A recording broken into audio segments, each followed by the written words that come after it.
It's important that we remember exactly what took place, that this was no tourist visit to the Capitol. Most of the footage we are about to play has never been seen. The Select Committee obtained it as a part of our investigation. This isn't easy to watch. I want to warn everyone that this video includes violence and strong language. There's a crowd surge heading east. We love Trump! We love Trump! We love Trump! We love Trump! We're here at the Capitol steps right after the Trump speech was finished. People started filing over here and started pressing against the Capitol.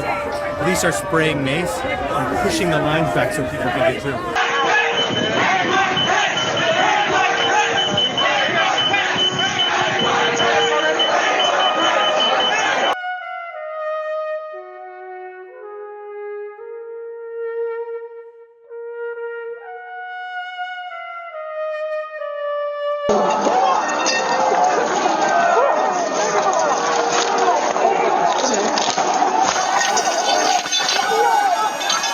Aaron says Jeff returned home in the early morning with a black eye and in an even darker mood. I went to sleep, and then the next day, his demeanor changed, and he was never the same. What changed? He didn't want to talk. He was pacing at night and during the day. Sleeplessness? Sleeplessness. The jokes stopped. The dancing around the house stopped. Hold the line! Hold the line! Hold the line! Break the line! 42.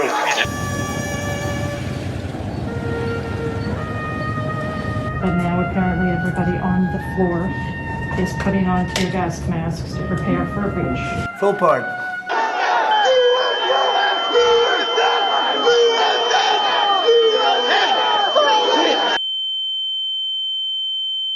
Do you remember where you were on January 6th? I certainly do. For me, I had just gotten back home from the doctor. I had recently got diagnosed with severe depression and anxiety, and I was prescribed antidepressants. That was day one of me taking Zoloft. I was tired, I was burnt out. 2020 had completely beat my ass. I had failed my first ever semester in school because my mental health had depleted so greatly. And amid all of that chaos and me wanting a fucking break, I went into my mom's room where she was watching the news as she always did, and I saw smoke and a massive crowd at the Capitol as people were breaking into the Capitol building. I was shocked, I was bewildered, and I was very, very confused. Not confused on how did this happen, because of course this happened. Look what Donald Trump was saying. Look at how Donald Trump is acting. Look at how Donald Trump is tweeting. But I was confused on how the fuck we got here and how long this was going to fucking last. Let's keep in mind, in 2021, I was freshly an adult. I was 20 years old still. I was a sophomore in college. Everything that I knew and understood about adulthood was proven to be a lie. I did all the right things. However, I was living in conditions that were so far beyond my control, and my grasp of understanding the world was like completely uprooted and thrown somewhere else. Obviously, this was before finding out that I also had ADHD, and then I was also on the spectrum. So I was really struggling with wrapping my head around what my adult life was going to look like, because my introduction to adulthood was okay up until the pandemic, and it just completely just spiraled out of nowhere. Much like January 6th, as well as the closing of Donald Trump's first term as president, it rocked my world, and it rocked the world of many other Americans, specifically Republican Liz Cheney. Liz Cheney was in the chamber during the January 6th attack, and she wrote a memoir called Oath and Honor, recounting her experience as a lawmaker and experience as a lawmaker during January 6th. As many of us know, she was a very loud critic of Trump after this happened, after being a very staunch Trump Republican supporter. This was a book that I thought about a lot, especially in recent events, as Jasmine Crockett is under a lot of scrutiny for how she is speaking, and people like Pam Bondi and many of the political analysts on Fox News have been criticizing Jasmine Crockett, claiming that she's inciting violence, claiming that she's acting unprofessional, claiming that she needs to be more mindful of her words because of the possibility of spreading dangerous rhetoric to people like Elon Musk or to people like Donald Trump or for people like MAGA supporters. And as Fox News is heavily critiquing Jasmine Crockett, specifically not only for what she's saying about Elon Musk, telling him to fuck off and basically saying that she wants to take him out, she's been under scrutiny for mocking Greg Abbott, for calling him Governor Hot Wheels. And you know, I find it very funny how the Republican Party is having amnesia when it comes to talking about Jasmine Crockett and how she's presenting herself to the public and how she's speaking and what rhetoric she might be spreading. I find it so funny that they now understand the magnitude of the dangers of very strong language and mocking people with disabilities and saying something that can allude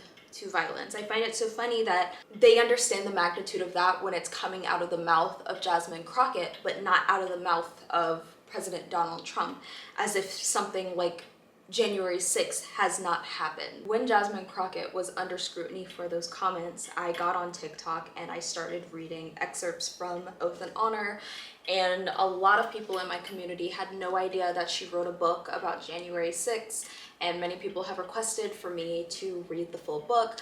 Obviously, there's a lot of time constraints that I have on TikTok that I won't necessarily have on YouTube, so I decided that I'm going to read Oath and Honor for you guys. And not only am I going to read Oath and Honor, but I'm also going to do recaps of very specific points that are made in the book, whether that's certain key players or certain people. We're going to go over who they are, so it's just going to be like a little bit of an analysis. I'm going to try my best to be as thorough as possible. Obviously, this is not a small book, and reading something that is about 372 pages long, as well as analysis, is going to take a long time, so there's going to be several videos, I imagine, going over this book. We are just going to start with chapter 1 for now, and then of course throughout the weeks and maybe couple months I'm going to continue to go through the full book. Beyond everything, I strongly, heavily encourage you to buy the book yourself or check it out at your local library. Please, I beg of you, support your local libraries. Get a library card, talk to your congressman, be loud to the legislative bodies. Unfortunately, our legislature is doing a lot of work in regards to defunding a lot of our education centers, and the library is the pinnacle of that. So if this book is at your local library, put it on hold, check it out, read it. However, if you are also somebody that isn't the biggest reader, whether that means that it's very hard for you to get through a book, you just don't have time to read and you would rather listen to it verbally, this video is for you. If you're dealing with a little bit of executive dysfunction right now and you want something to get your mind off of it while you do your tasks, while you fold some clothes or you handle the dishes that you've been neglecting for a couple days, let this be that video for you. Other than that, please get comfortable, grab your tea. I have my version of the medicine ball in my little cat mug right here. Very refreshing. My allergies are killing me. Grab a snack. I have Cadbury Caramellos, and we are going to get into Oath and Honor. Before talking about Oath and Honor, I do want to touch base on who Elizabeth Cheney is. I know not a lot of people are very familiar with her. I'm gonna let Simone, live from the editing room, take that away. She's in her office right now, and she's gonna tell you more about Liz, her early life, her education, the work she did for the State Department, her experience being a representative. We're gonna get into her voting records. We're just gonna get to know her a little bit more. She's a radical war hawk. Let's put her with a rifle standing there with 9 barrels shooting at her. 57 of 100 senators voted to convict President Trump at that time.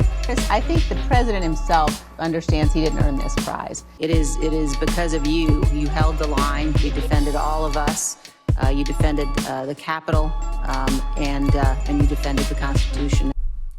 Hey guys, it's Simone here, coming at you live from the editing room, and I'm here to talk to you about Elizabeth Lynn Cheney. Liz Cheney is the author of the book that we are reading here, Oath in Honor. Liz Cheney served as the vice chair on the January 6th committee back when Donald Trump was getting investigated for his contributions to the January 6th attack.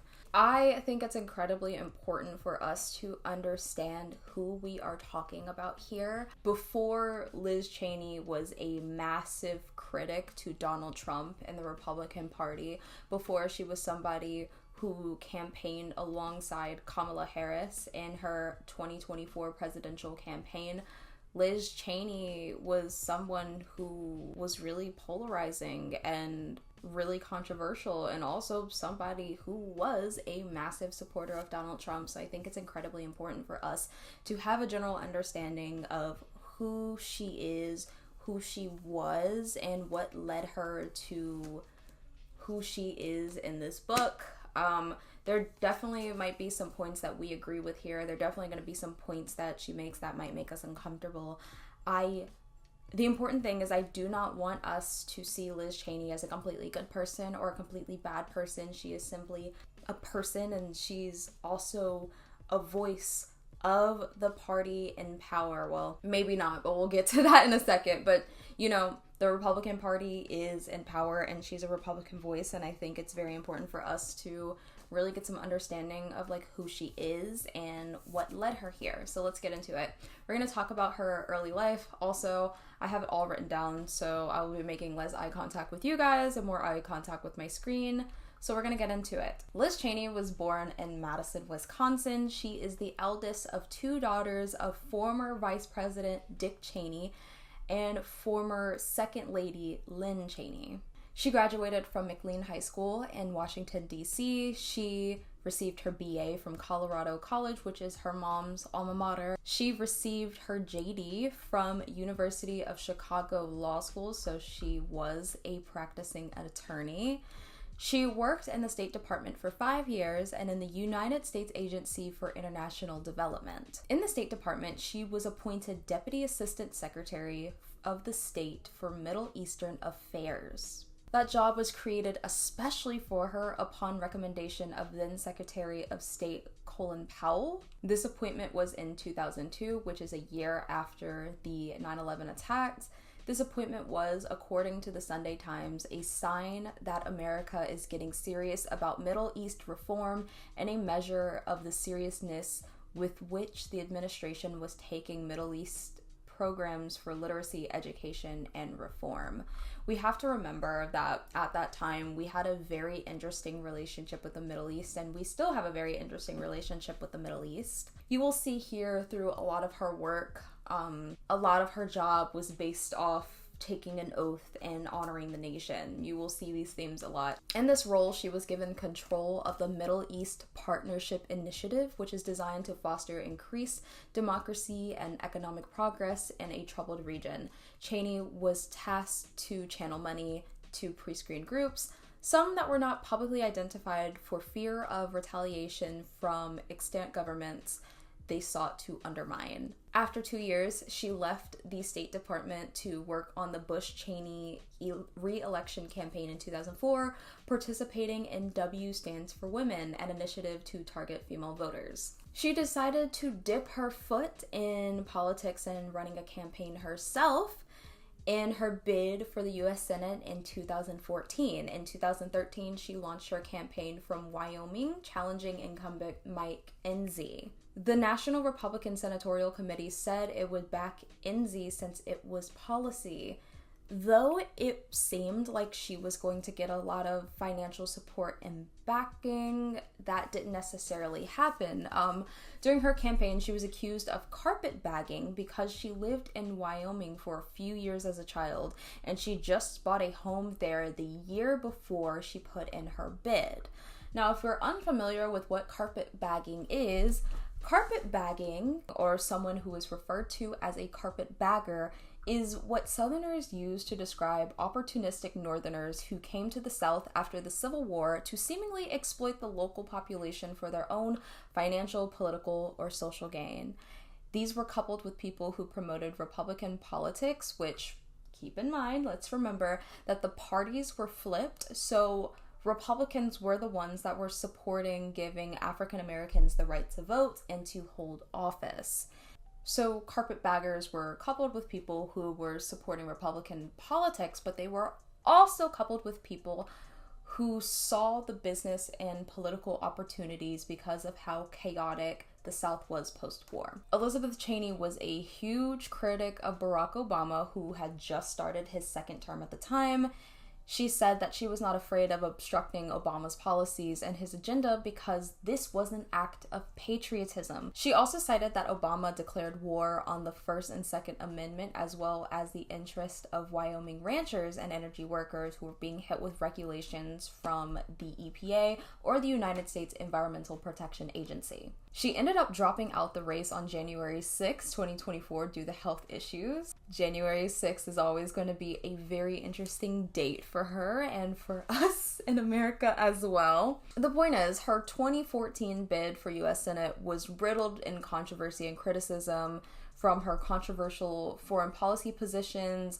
She also had a public beef with her sister over her opposition to same-sex marriage. Liz Cheney was very against same-sex marriage, which was really ironic because her sister was gay, so a lot of people were like, how the fuck are you against gay marriage when you have a gay sister? And between that, her foreign policy positions, and the fact that she was considered a carpetbagger, that campaign was pretty much doomed to fail. And also Mike Enzi was very popular in the first place. So after the failure of her bid for the US Senate, she waits 2 years and Congresswoman Cynthia Lummis retires. After her retirement, Cheney launched her campaign for the House seat in February, and she was considered a front runner this time.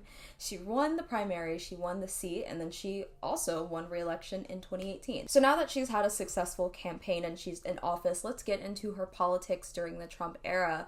Keep in mind, Trump's first term was in 2016. Cheney supported Trump's position in about 93% of House votes. She was actually supporting him more consistently in House votes than many House Republican members. She supported him so much that she actually had a public beef with Rand Paul over who was Trumpier. I'm so sorry. Literally getting in a public beef with somebody over who is Trumpier sounds so fucking ridiculous to me. And yet, she was arguing on who was riding the Trump train more, which is so crazy. According to The Atlantic, she was cited as a loyal Trumpist and helped rebuild the party of Trump. And that is about to change very, very quickly. Anyways, back to it. We're gonna get into some events that happened in 2015, and this was during Donald Trump's campaign for presidency. So, in 2015, there was an FBI agent whose name was Peter Strzok. He and another agent, her name was Lisa Page, which was, side note, that was a lady that he was fucking on the side. He was literally having an extramarital affair with Lisa Page. But anyways, they were exchanging personal texts on an FBI-issued phone, so they are talking shit on the work phone, and many of them included critiques of then presidential candidate Donald Trump. Strzok referred to Trump as an idiot and said that Hillary Clinton should win after the March 2016 debate. And in 2019, Cheney said that it sounded like Strzok was planning a coup and may be guilty of treason. How fucking ironic is that? Could you fucking imagine literally sitting here and being like the biggest, most loyal, the Trumpiest of Trumpers, and pointing at someone saying, it sounds like you're committing treason, it sounds like you're planning a coup. And the man that you are riding so hard for literally did like something that could have potentially ended your life if they got access into the chamber. Anyways, enough of that. We're gonna get into the COVID era real quick. She was heavily criticized by her Republican colleagues for defending Dr. Fauci during the 2019 pandemic because Fauci was villain number one during the pandemic in Trump's eyes. Of course, we know at that time and during Trump's first term and some kind of in Trump's second term right now, nobody is more of a professional or more knowledgeable than Donald Trump at this moment. But while she was defending Dr. Fauci, she wasn't really defending the well-being of the rest of America because she voted against the American Rescue Plan of 2021 and the 2019 Hate Crimes Act. She did vote for the PPP Extension Act, so kudos. Now let's talk about Trump's impeachment. Liz Cheney voted against Trump's impeachment on both articles during his first impeachment, which was like in 2019. But following the January 6th attack, Cheney said during Trump's second impeachment that she will vote to impeach him for his role in inciting the attack, saying, "There has never been a greater betrayal by a president of the United States of his office and his oath to the Constitution." This stance was obviously very heavily critiqued by her colleagues, and Jim Jordan of Ohio called for her removal from the Republican Party leadership. In February of 2021, the House Republican Conference held a closed-door secret ballot vote on whether to remove her from her position in the Republican House leadership, but she held her position. Cheney was then censured from the Wyoming Republican Party. If you are unfamiliar with what being censured is, basically it's just an expression of strong disapproval. Anyways, she was removed by voice vote at a closed-door House Republican conference on May 12, 2021.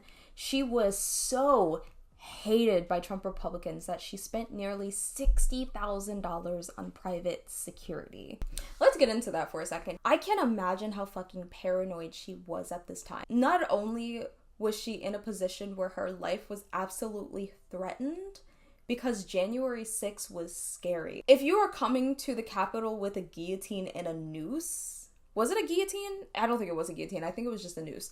Let me see. It wasn't a real it wasn't a real guillotine, it was a mock guillotine. Sorry, my script is right there, but as you can see, this is like a mock guillotine. The point is, they were bringing stuff to kill these niggas. To already have to experience that and then be publicly berated by the same party that was actively supporting that, because let's keep in mind, we will get into this, the more we get into the book, we will actually get into this, but her actual colleagues were a part of the plan. They were helping. Those same people were basically telling the rest of the Trump Republicans that we do not fuck with Liz Cheney. So she had to pay damn near 60 grand. I think the actual number was 58,000 or something, but 60 fucking grand damn near to protect herself. That's so fucking scary. We're now in the middle of 2021. Nancy Pelosi, who was the Speaker of the House at the time, she appoints Liz Cheney to the committee of the January 6th attack, where Cheney served as a vice chair. In November of 2021, the Wyoming GOP Central Committee voted to no longer recognize Cheney as a member of the party, and then of course she went up for re-election in 2022 and unfortunately lost to a Trump-endorsed candidate. That is everything that is leading Liz Cheney to where she is right now. I hope we got some really good and important context, and let's get into the book. This is the story of the moment when American democracy began to unravel.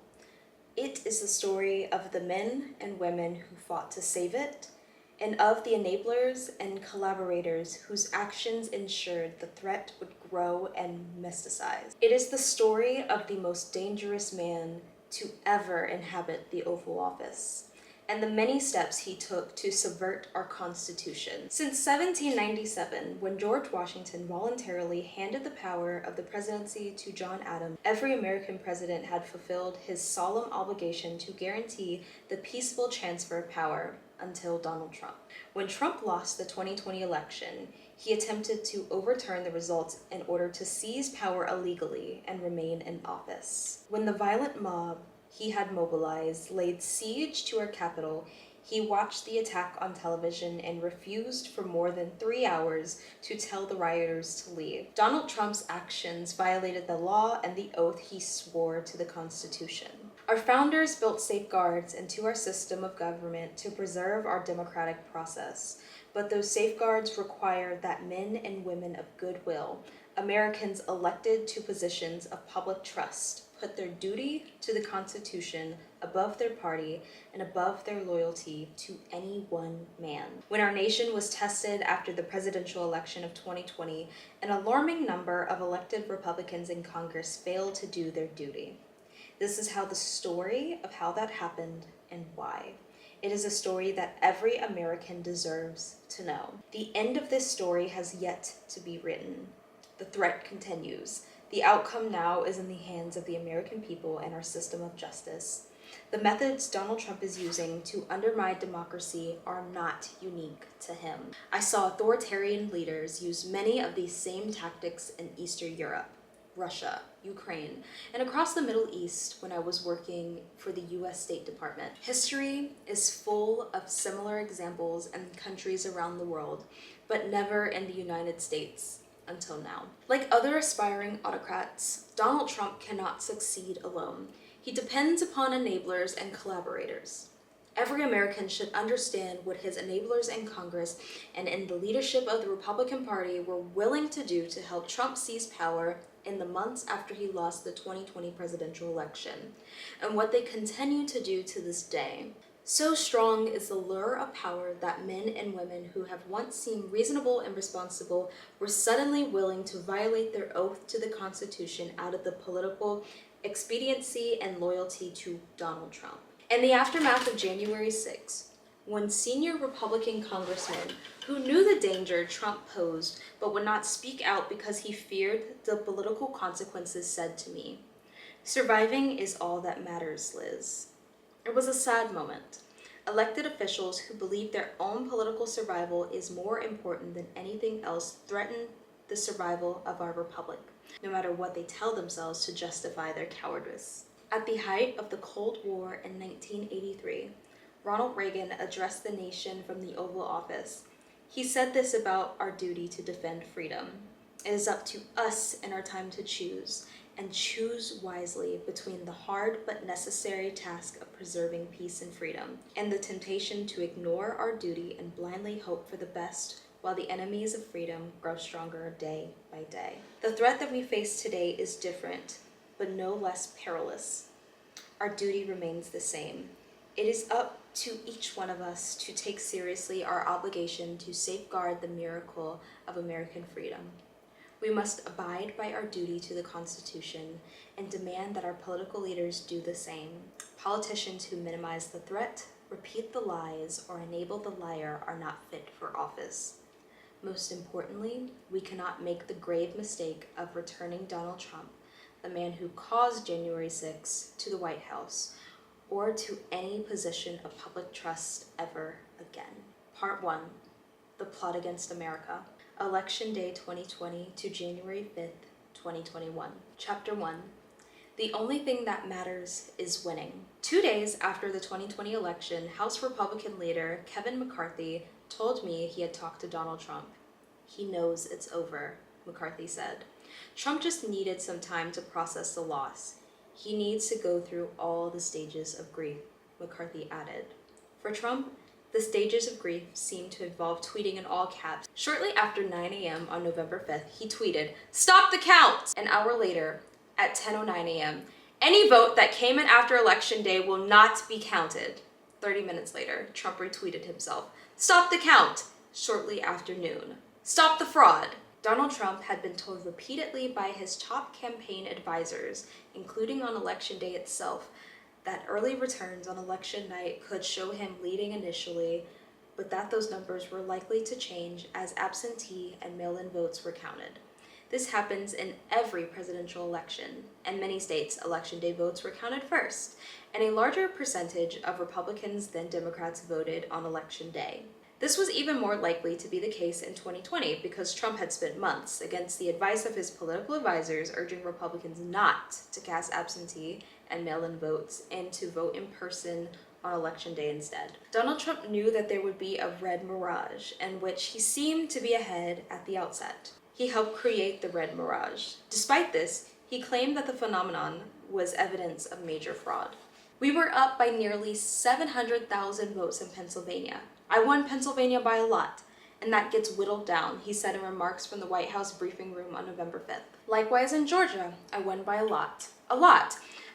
With a lead over getting close to 300,000 votes on election night in Georgia. And, by the way, that got whittled down, and now it's getting to a point where I'll go from winning by a lot to perhaps being even down a little bit. The same was happening in Michigan and Wisconsin, he claimed. They're trying to steal an election. They're trying to rig an election, and we can't let that happen. Trump's fraud claims also included repeated assertions about the nefarious-sounding ballot dumps. He tweeted that his lead in key states started to magically disappear as surprise ballot dumps were counted. Very strange. In another tweet, he said, mail-in ballot dumps were devastating in their percentage and power of destruction. We now know that Trump was aware of this claim being false too. Bill Stepien, Trump's campaign manager, told the select committee to investigate the January 6th attack on the United States Capitol that he had previously informed Trump that periodic release of ballots would occur.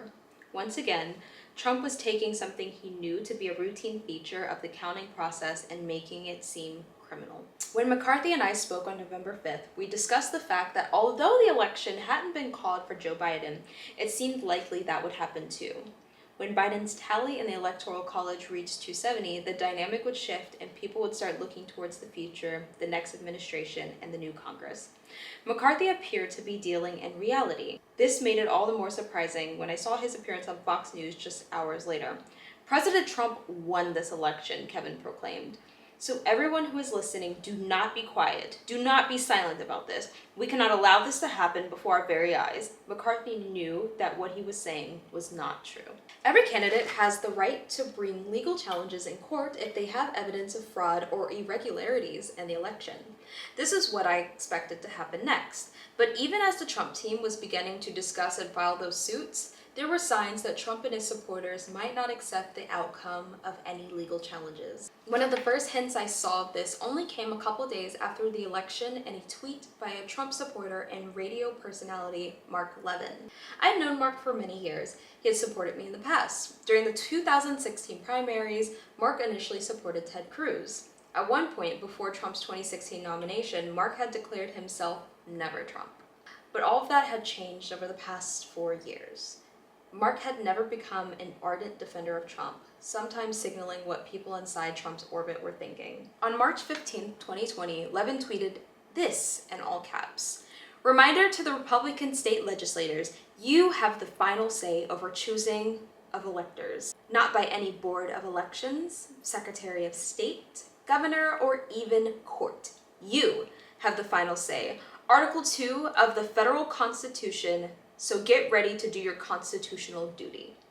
When I saw Levin's tweet, I wondered what exactly he was talking about. The legislators had already had their final say under Article 2 of our Constitution, which provides that each state legislator directs the manner in which their state appoints presidential electors. Levin surely knew that every state legislator had already done so, and the manner they all chose was popular vote. Each of the state legislators had also specified a detailed manner in which to resolve any election disputes through recounts, audits, and lawsuits if necessary. If a presidential candidate disputes the election in any state by saying it was fraudulent or illegal, and the issue is not resolved by recounts or other procedures, the proper way to proceed under our Constitution is to file a lawsuit. And once that lawsuit is over and the court's judgments are final, the election issues are resolved. Now, however, it seems that Levin was suggesting the state legislators should ignore the laws they themselves had passed specifying the manner in which the election disputes would be resolved, ignore the outcome of balloting in their states, and simply switch the results from Biden to Trump. Even conservative law professor John Eastman, who later worked with Donald Trump and would play a major role in January 6, confided to a colleague before the 2020 election that state legislators could not change the outcome after the fact. Article 2 of the Constitution says that the electors are appointed in such a manner as the legislator thereof may direct. But I don't think that entitles the legislator to change the rules after an election and appoint a different slate of electors in a manner different than what was in place on election day. We were only 2 days past the election, and already Trump and his key supporters were inventing ways to ignore the lawful outcome of that election. Early the next morning, Friday, November 6th, I texted Adam Kinzinger, a Republican member of Congress from Illinois and an Air Force veteran who had flown missions in Iraq and Afghanistan. Adam and I had worked together on national security issues. He was no nonsense and unafraid of speaking out, even in the face of party pressure. As ballot counting continued in key states, the networks had yet to call the election for Biden.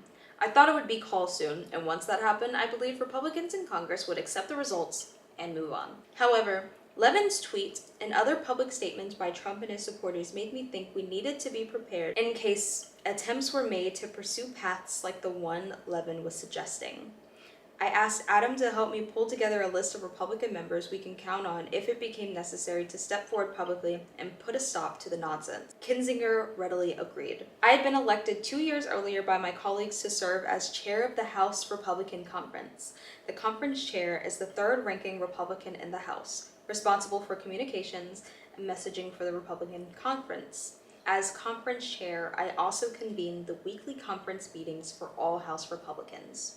Our weekly meetings, sometimes conducted by phone, normally involved a couple of hundred participants, including Republican members of Congress and congressional staffers, as well as staffers from the White House Office of Legislative Affairs. Occasionally, we would ask guest speakers, including key officials from the Trump administration, to be present on a particular topic. Kevin McCarthy sometimes had Trump dialed in, secretly listening to our discussions. Kevin didn't inform the entire conference when Trump had joined the call unless Trump planned to speak, but it wasn't difficult to tell when Trump was listening in. When certain members were particularly lavish in their praise for Trump, I suspected that Kevin had alerted them that we had a presidential eavesdropper. Our first post-election call of 2020 was at 1 p.m. on Friday, November 6th. Following our opening prayer, we moved into leadership reports where Kevin, Republican Whip Steve Scalise, and I briefed membership. Our discussion that day focused on how well Trump Republicans had performed in races across the country.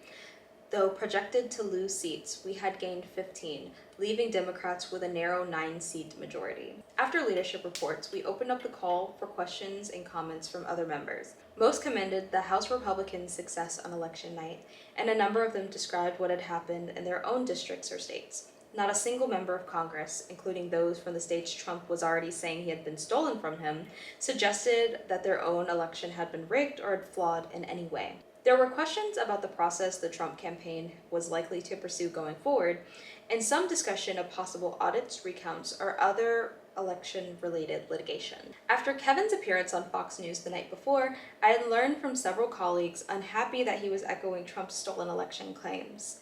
One member addressed this when it was his turn to speak. There's a legal process for contesting results, and Trump has the right to go through that, he said. But he warned, we can't have people on TV saying this was rigged when we don't have any evidence of that. McCarthy knew that this was a direct criticism of him, and he responded by claiming that he hadn't said the election was stolen.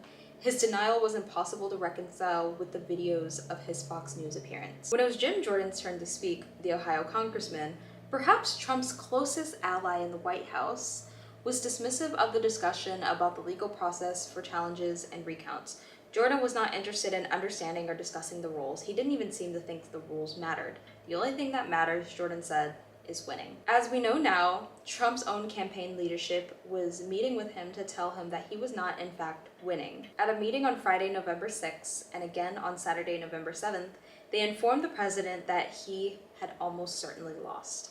Things got weirder over the weekend. On Saturday, former New York City Mayor turned presidential lawyer Rudy Giuliani held a press conference on behalf of the Trump campaign at Four Seasons Total Landscaping, a small business located between the crematorium and the adult bookstore in a strip mall outside of Philadelphia. The site was a perplexing choice. Did someone think that they were reserving a space at the Four Seasons Hotel and ended up at the strip mall by mistake? That's what Donald Trump seemed to believe when he issued his first tweet about the event and had to correct it, adding the word landscaping a few minutes later. The owner of Four Seasons Total Landscaping appeared equally mystified. We don't really know how it happened. The owner's son said a week later, "We heard it might have been a mistake or something. We just kind of picked up the phone and said yes and cleared some stuff out and managed to make it happen." The landscaping company capitalized on its own newfound notoriety, offering Make America Rake Again and Lawn and Order t-shirts for sale by the next week. Watching news coverage of the event, my initial thought was, is this a joke? It quickly became clear that it was not. Here was Rudy Giuliani, the lawyer for the President of the United States, standing in a strip mall parking lot making wild and false claims of election fraud. Giuliani had led New York City as our nation recovered from the attacks of 9/11. I'd visited the remains of the World Trade Towers with him in the weeks after the attack. Now, as I watched the press conference, I kept thinking how far Rudy Giuliani had fallen. How we had gotten to a point that a spectacle like this was being held on the behalf of the President of the United States. Though they weren't saying so publicly at the time, the leadership of the Trump campaign had essentially the same reaction as I did. To make matters worse for Donald Trump, the networks called the presidential race for Joe Biden just as Giuliani's Four Seasons press conference was airing. Maybe now, I thought, Trump would concede. Instead, 2 days later, Trump announced personnel changes at the Pentagon that were unprecedented for a lame duck president, and added to growing concerns about just what he might be planning.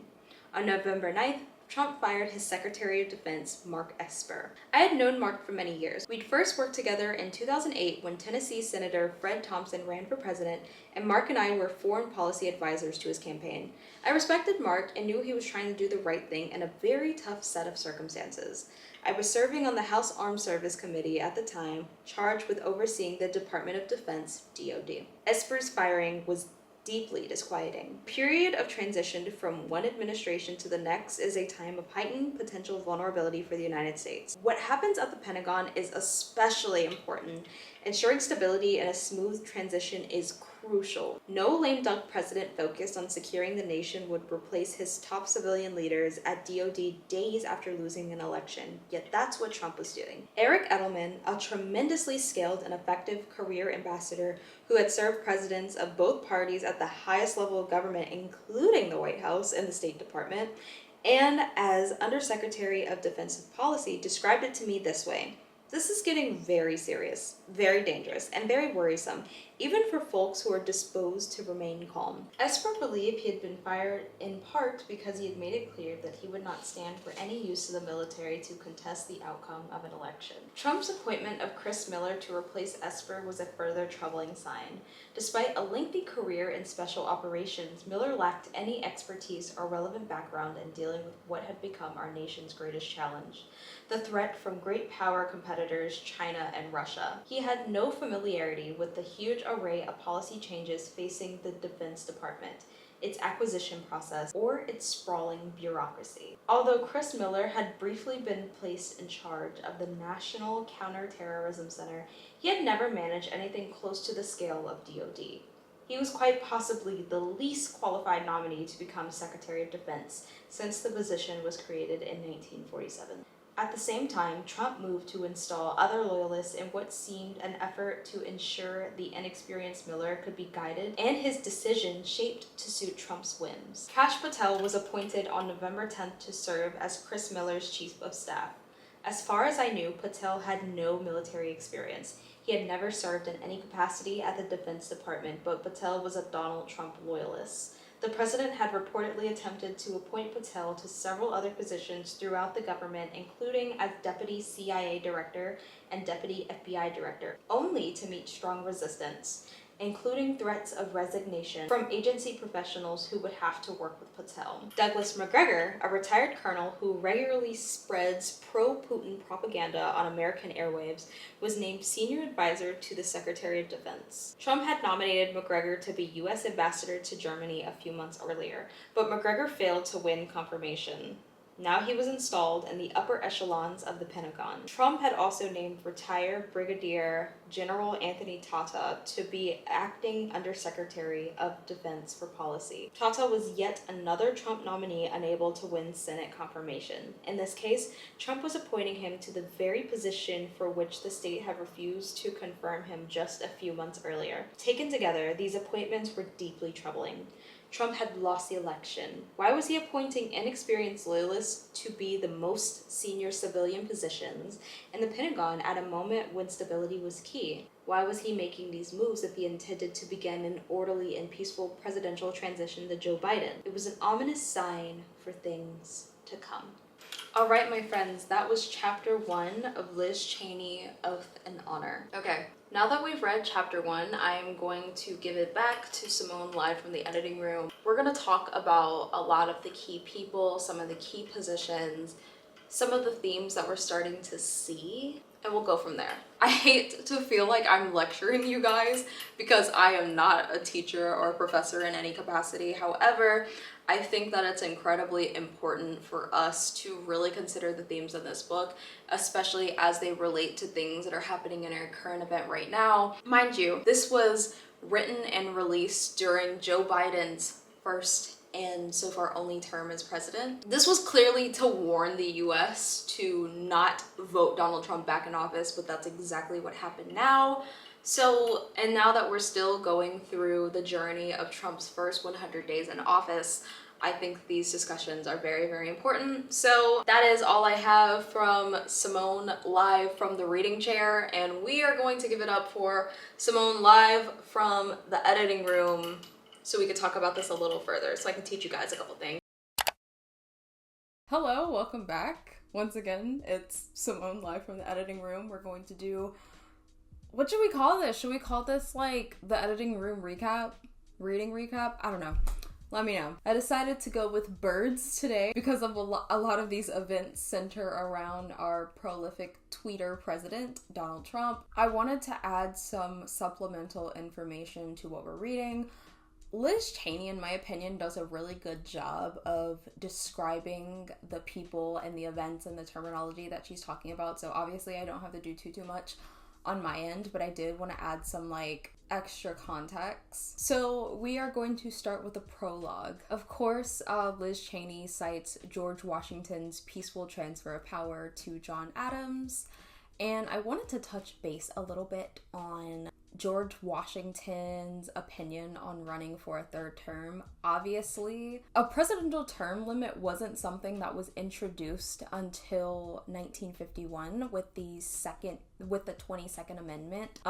We do know that there was only one president who had 3 terms, and that was FDR, but he unfortunately died in office.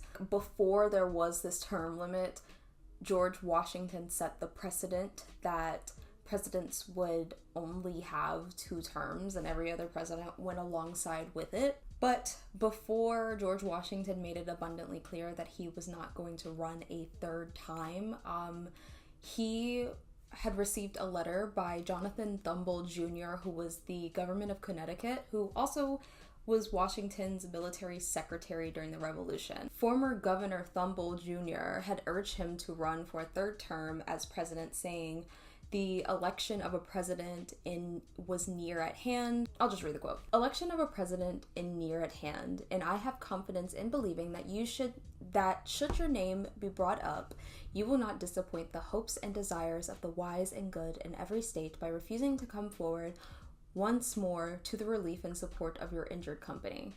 Now, George Washington was very, very against not running again. I feel like the simplest reason for that was the fact that he literally just wanted to enjoy retirement. He had been working his ass off for a really long time since the revolution. But there was another underlying answer that he really touched base on in his farewell address, and his big concern was political parties. He had a lot of worries about the strong party lines that were formulating in our government, saying, quote, "The line between parties had become so clearly drawn that politicians would regard neither truth nor decency, attacking every character without respect to persons, public or private, who happen to differ from themselves in politics.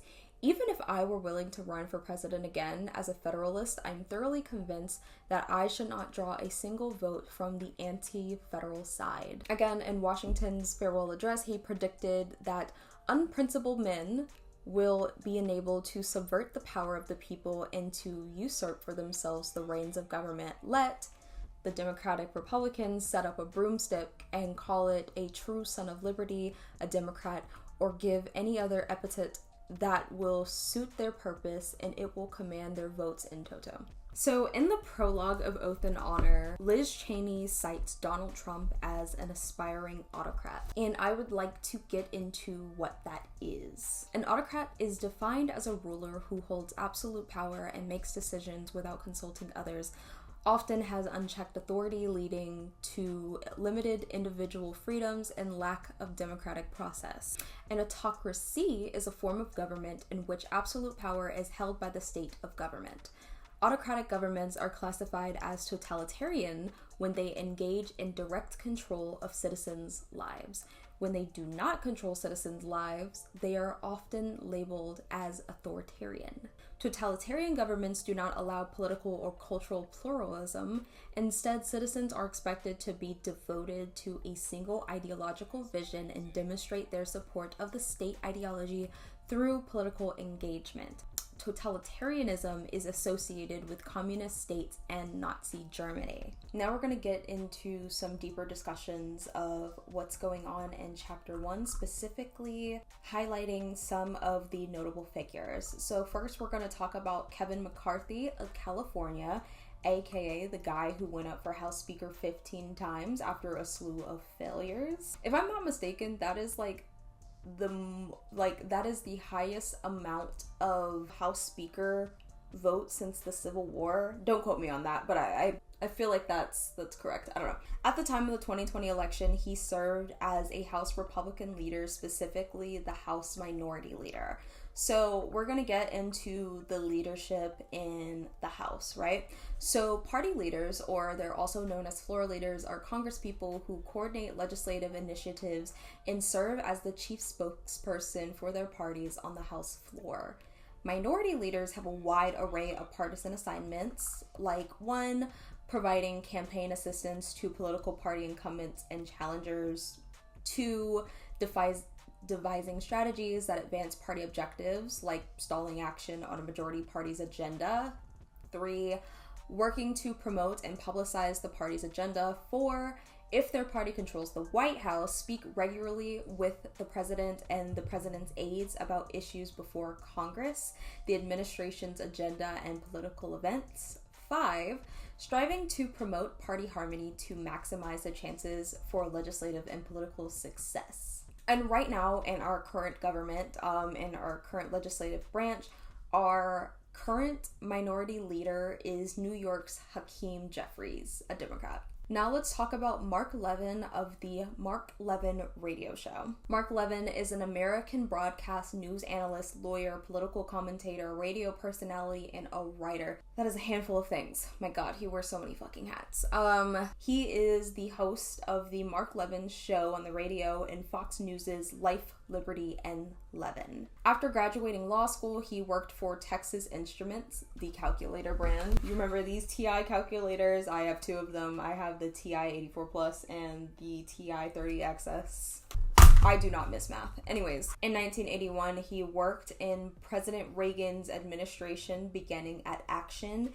And Action was an agency that was formed by President Nixon in 1971 It's a federal domestic volunteer agency that provides centralized coordination and administration of government-sponsored domestic and international volunteer agencies. There was also a mention of lawyer John Eastman, who is the American lawyer who told Mike Pence that he had the constitutional authority to lock the certification of the 2020 election. He is also known for this highly controversial and highly criticized Newsweek op-ed about Kamala Harris, questioning her eligibility for the office of vice president because he was unsure if she was a US citizen. Obviously, this is not the first time that a biracial person is in a legislative and executive role who is a child of an immigrant, and there's a lot of questions of whether or not they are a US citizen a la birtherism. Barack Obama had to deal with the same thing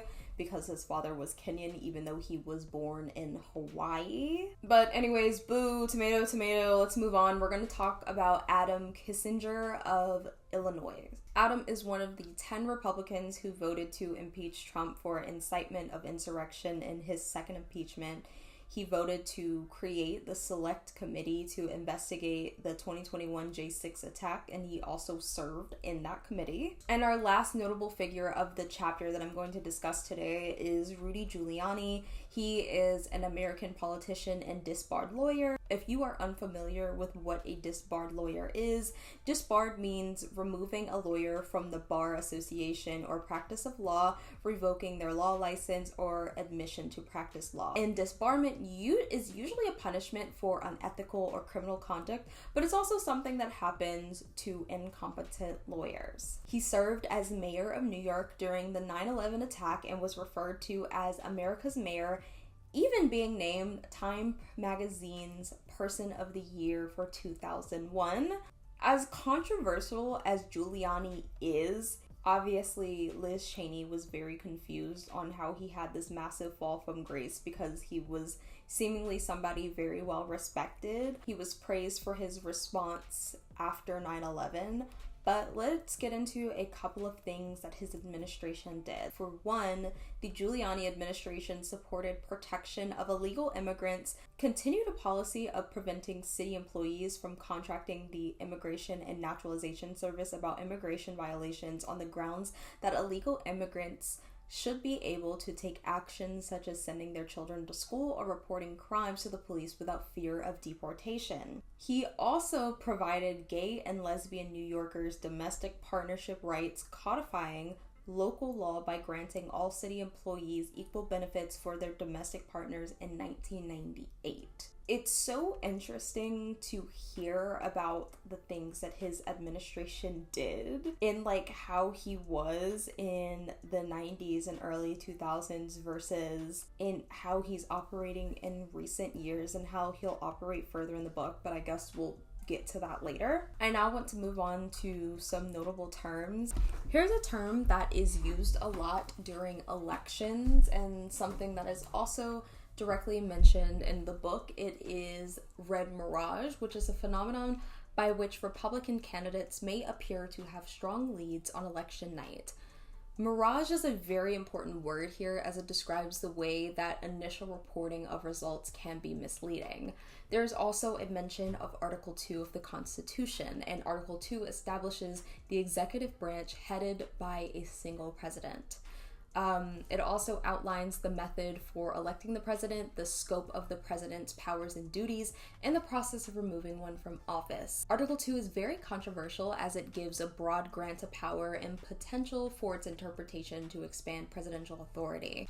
It gives executive power in the president, which some interpret as a broad grant of authority, potentially letting the president act unilaterally or expand their powers beyond what was originally intended. A very controversial interpretation of this is the unitary executive theory, which suggests that the president has sole control over the executive branch, which can lead to the president having more power than Congress or the courts. Article 2 also challenges checks and balances because there's questions of the efficacy of those checks and whether the president can circumvent them. I think we are seeing that a lot right now in the first 100 days of Trump's second term, specifically with his executive orders, with the implementation of Doge, etc., etc. Article 2 also provides the president with a lot of powers in foreign affairs, including the power to negotiate treaties and command armed forces, which really challenges where Congress's powers fit into that aspect. And Article 2 also covers the impeachment process, which is outlined in Section 4, and it's very controversial, specifically with how the term high crimes and misdemeanors can be interpreted. Liz also mentions the term lame duck president. Lame duck president refers to when a president in power has entered the final stages of their control. The outgoing president is often seen as having less influence with other politicians due to their limited time left, and also because they might have lost re-election or chose not to go up for re-election, etc., etc. But the lame duck period is also a time where the president is free to make decisions that exercise the standard powers with little fear of consequence. So you'll often see an uptick of pardons and executive orders. So I know this was only a short reading, this was only the first chapter, but I do see a theme that is upcoming right now, and that theme that's standing out to me is accountability and truth.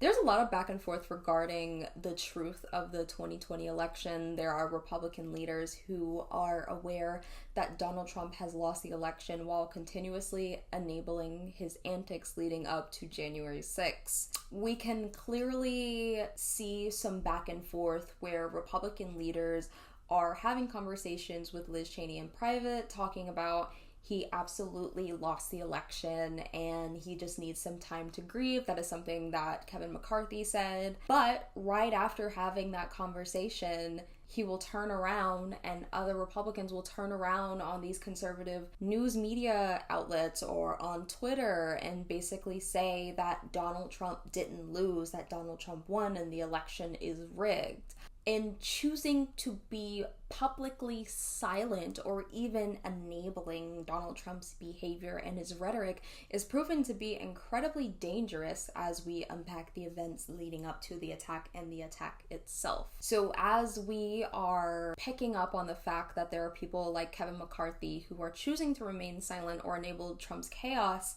I'm really curious to understand why some of you might think that these leaders chose to remain silent or chose to flip-flop on what they knew to be true versus what Donald Trump knew to be true. And I'm especially curious on why we might theorize why they were doing this, because if we're being honest, they didn't receive anything. They received absolutely nothing in return. For example, Kevin McCarthy didn't get any more political notoriety for enabling Donald Trump. It literally took him 15 fucking times to win the vote for Speaker of the House. It's not like he had unwavering support for his party for going along with it.